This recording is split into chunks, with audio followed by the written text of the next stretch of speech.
What's the difference between film markets and film festivals? Markets are generally not open to the public. They're for buyers, they're for industry executives only. So you're getting buyers from around the world, which are acquisition people and TV executives, that type of thing, who are looking for product to acquire. And then you have sellers, which are primarily distributors and studios and that type of thing, who are selling product. And so a market would be a place where the two would converge and it wouldn't be open to the public. You have to have credentials to register in one of those in a market. A festival, and the big ones are obvious. I mean, Cannes has a festival and a market at the same time. So they run parallel.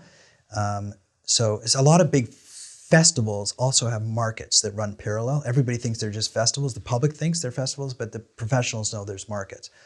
But there's like a lot of markets that are just markets. Like the American film market is just a market. It's not a film festival. So the public can't attend it. They can't register for it. They can't go to see any films. A film festival is designed for filmmakers to showcase their movies to the public.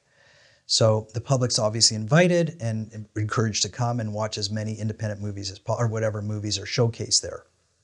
And it's a chance for a filmmaker to, one, celebrate their movie, because they made this great thing and they want to, and two, see it in front of an audience, usually for the first time, and a real audience as opposed to, family and friends and film, they're the guys who are on their cruise.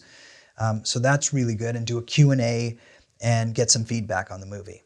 That's what a film festival is really good for filmmakers, to get real third-party, usually friendly, by the way, because people who go to film festivals are usually friendly to independent films.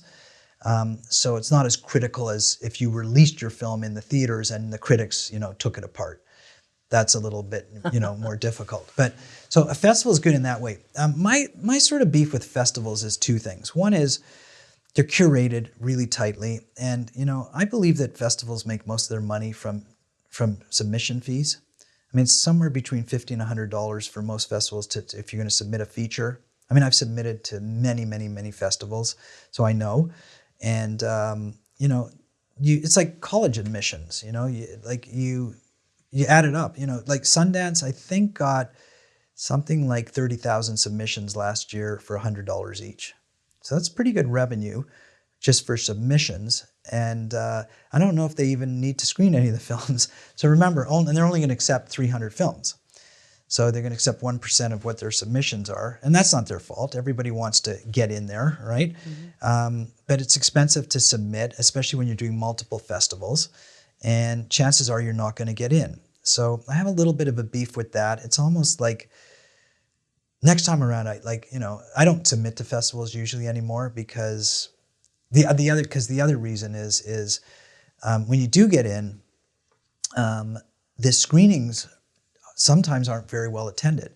The festivals are designed for some of the bigger films, and if you're not a bigger film, unless you are generating the audience, and if you're in a city that is not your local city, how are you going to generate audience? You don't know anybody. You're not going to spend a lot of money on advertising it. The festival's supposed to do that.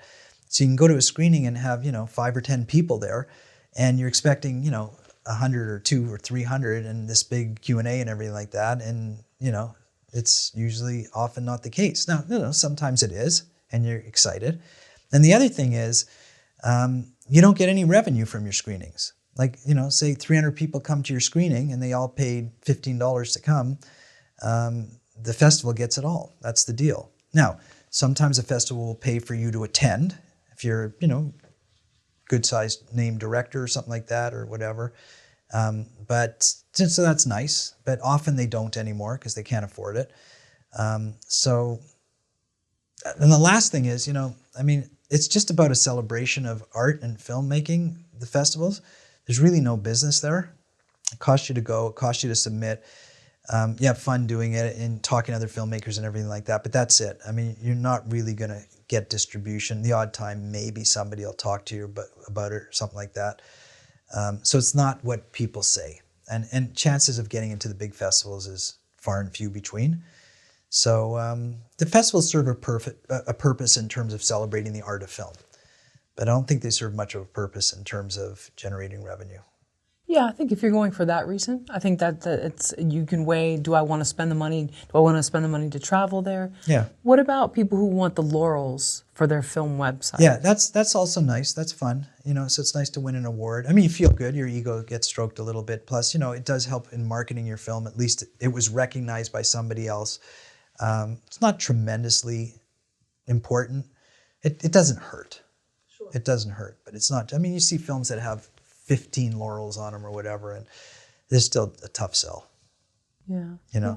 Sometimes I say, I used to say this more, and I shouldn't really say it, but when I was a buyer, like in distribution and acquisition executive, I would attend lots of festivals also, right? Because you want to be you want to see the films before anybody else sees them. So you go to lots of festivals, watch lots of films, and sometimes I would walk out of a film in a festival, and the audience, would, depending on the type of audience it was, sometimes when a movie's really, really, really popular in a festival, it almost means that it's not commercially viable to go into the mainstream. It's a festival film, and it's designed for that eclectic festival crowd. And sometimes it's the kiss of death that festival goers don't really like commercially viable films. They don't like what they call these bubblegum, standard, predictable movies. They like something more eclectic and more artistic. So when they love it, it's almost like it's not commercial enough to go into regular distribution. Not always, but a lot of acquisition people know that there is a difference between a very successful festival film and a very successful commercial film. Like most real big Hollywood blockbuster movies, they go to festivals because there's the stars and everybody wants to see the stars, and they use them as a launch pad. But I mean, they're not artistic and eclectic enough for the film festival crowd. The only reason they go there is because they use them as this publicity stunt. But a lot of them wouldn't even bother with the festival crowd because it's the commercial crowd, it's the ticket buying crowd that they really care about. That's fascinating. And are those aren't really cinephiles? Those are more people that are going after or before dinner? Well, look, the biggest movies are the action, sci-fi, superhero. Would a superhero movie ever go to a festival? I mean, other than a superhero festival, there are some superhero festivals. Comic-Con has a film. Okay, like would a superhero movie ever show at Sundance? Hopefully not, because that would be challenge the integrity of the Sundance Film Festival. Why would a superhero? There's no artistic merit, but there's a lot of commercial merit to it, tons of it. And that's going to be the #1 blockbuster movie of the season, but yet they would never stick it into festivals because it's the wrong message. Right, unless it was a very eclectic superhero. But if it was, it likely wouldn't be successful commercially. That's true. Because the people who go to those movies aren't the people who go to festivals. There are some crossovers. I happen to be one of them, but most people are either commercial, moviegoers for mainstream, kind of thoughtless, action stuff, or they're very eclectic and want a little more depth and art and, and thought.